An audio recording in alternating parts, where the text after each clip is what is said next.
सदी का सबसे बड़ा सूर्य ग्रहण लग चुका है। पृथ्वी और सूर्य के बीच चांद के आने का असर देश और दुनिया में दिखना शुरू हो गया है। ज्योतिषाचार्यों के मुताबिक सूर्य ग्रहण का ताल्लुक महामारी से भी है, जिसकी भविष्यवाणी पिछले साल 26 दिसंबर को की गई थी। ऐसे में अब क्या आज के ग्रहण के बाद दुनिया भर में फैल चुकी कोरोना महामारी खत्म हो जाएगी?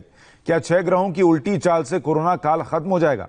क्या सूर्य ग्रहण रोक देगा कोरोना का संक्रमण? ऐसे तमाम सवालों के जवाब हम अपने ज्योतिषाचार्यों के पैनल से जानेंगे, लेकिन उससे पहले आपको देश भर में सूर्य ग्रहण की 3 तस्वीरें दिखाता हूं। ये तस्वीर आप देख रहे हैं दुबई की।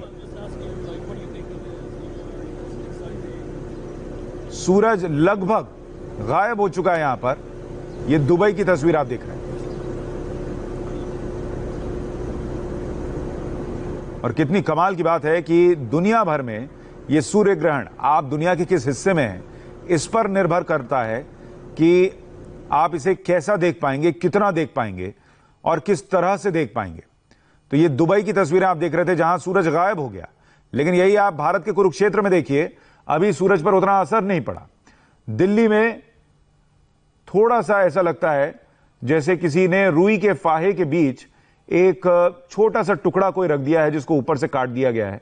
ये रुई का फाहा जो है वो दरअसल दिल्ली के आसमान में बहुत सारे बादल छाए हुए हैं, वो हैं, और उनके पीछे सूरज छुपा हुआ है, माफ कीजिएगा, जो चांद जैसा लगने लगा है धीरे धीरे।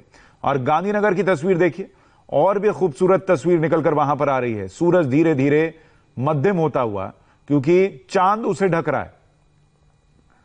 देखिए कितनी कमाल की बात है ना। जिंदगी में कई बार परिस्थितियां कैसे बदलती हैं। चांद की अपनी कोई रोशनी नहीं है, वो सूरज की रोशनी से चमकता है, लेकिन आज वही चांद सूरज की रोशनी को खा रहा है। यानी हर किसी का दिन तो आता है, और इस लिहाज से देखिएगा तो आज चांद का दिन है कि आज वो सूरज को ढक रहा है, उस सूरज को जिसकी वजह से उसकी रोशनी है। तो ऐसे में इस सूर्य ग्रहण का क्या असर पड़ने जा रहा है आपके जीवन पर, देश के हालात पर, कोरोना के संकट पर, इस पर भी हम थोड़ी बहुत चर्चा कर रहे हैं। हमारे साथ तमाम ज्योतिषाचार्यों का पैनल लगातार बना हुआ है।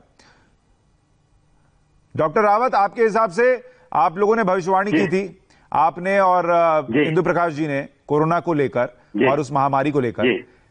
हम जब ये कहते हैं कि 6 ग्रह जो हैं उनकी उल्टी चाल शुरू हो गई है, कोरोना के भी उल्टे पांव जाने का वक्त शुरू हो गया है क्या? देखिए, मैं सुशांत जी बताना चाहता हूं कि बहुत सारे सोशल मीडिया के ऊपर एक ये भेड़ चाल चली हुई है कि 6 ग्रह बकरी हैं। राहु केतु हमेशा बकरी ही होते हैं और सूर्य चंद्रमा हमेशा मार्गी ही रहते हैं, इसलिए राहु केतु को बकरी में गिनना मुझे लगता है उचित नहीं है। 4 ग्रह बकरी अवश्य हैं, और शास्त्र और सूर्य सिद्धांत ये कहता है कि जब ग्रह बकरी होता है तो उसके जो स्पीड होती है वो स्लो हो जाती है। अब वो बुरी स्थिति में है तो वो बुरा फल ज्यादा करेगा, और अगर वो अच्छी स्थिति में है तो अच्छा फल करेगा। लेकिन आज की डेट में जो सूर्य है वो कालसर्प योग के अंदर है, जो फलित ज्योतिष में पृथ्वी को माना गया है। इसलिए अभी ये 3 अगस्त तक, 2 से 3 अगस्त तक कालसर्प योग में पूरा प्रभाव रहेगा। जब तक कोरोना का काल रहेगा, उसके बाद कोरोना खत्म होना शुरू हो जाएगा, और फिर पृथ्वी के अंदर पावर आ जाएगी, सूर्य के अंदर पावर आ जाएगी, और फिर ग्रह मजबूत स्थिति में स्वराशि में आ जाएंगे। और जो इनकी जो बकरी चाल जो चल रही है सुशांत जी, वो बकरी चाल भी समाप्त हो जाएगी। मार्गी चाल धीरे धीरे आ रही है। 16 जुलाई से सूर्य कालसर्प योग से बाहर आ रहा है। तो मैं ये कह सकता हूं ज्योतिषीय भविष्यवाणी के आधार पर आने वाले समय में 3 अगस्त के बाद और सितंबर के बाद कोरोना काल समाप्त हो जाएगा। युद्ध की संभावनाएं लगातार जारी रहेंगी और पृथ्वी के ऊपर पॉजिटिविटी आएगी। लेकिन आर्थिक स्थिति, बृहस्पति नीच का है, अभी 1 जून से पॉजिटिव हो जाएगा, 1 जुलाई से, लेकिन वो नवंबर में फिर नीच हो जाएगा, 2021 तक चलेगा। इसलिए 2021 तक आर्थिक स्थिति पूरे वर्ल्ड की अभी चरमराती रहेगी। ये अभी लोक भविष्य इस ग्रहण का बोलता है। जी सुशांत जी। इंदु प्रकाश जी, आपके हिसाब से? बिल्कुल मैं समर्थन करूंगा जो कहा रावत जी ने, ये काफी नजदीक है और बहुत ठीक है, बड़ा जेन्युइन है। लेकिन सुशांत जी, एक बात मैं बार बार कहना चाहता हूं, अगर आप इजाजत दें तो। जी बिल्कुल। वो इसको जो आप इनको बताते हैं ना, सूर्य का बिंब दिखाते हैं बार बार, तो अगर एक बार हम अपने दर्शकों को सूर्य का ये जो ट्रैवल प्लान है, ये इसका सूर्य ग्रहण का जो ट्रैवल प्लान है, ये हम अपने दर्शकों को बता दें तो सबको ये समझने में आसानी हो जाएगी कब कितने बजे कहां क्या होगा। देखिए, ये एक तो पृथ्वी का 70% भाग जलीय क्षेत्र है, लेकिन इस ग्रहण का 80% पार्ट जो है वो अर्थ को, भूभाग को स्पर्श करेगा।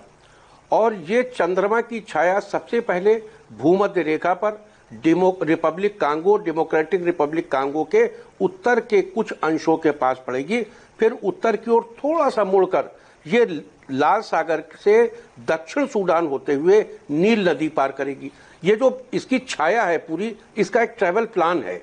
ये प्लैनेट अर्थ पर कब कहां जाएगी और कहां मूव करेगी, कहां एंड होगी, कहां शुरू होगी। तो ये कांगो से शुरू हुई, फिर ये नील नदी पार करके दक्षिण सूडान की पूर्वी सीमा के बाद ग्रहण पथ यूरोप होते हुए झरिट्रिया पहुंच जाएगा।